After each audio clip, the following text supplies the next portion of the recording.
चिदानन्दरूप शिवोऽहं शिवोऽहम्।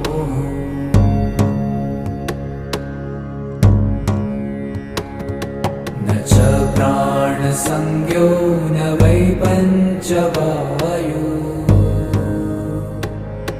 न वा सप्तधातु न वा पञ्चकोश, न वा पाणिपादं न चोपस्थपायु। चिदा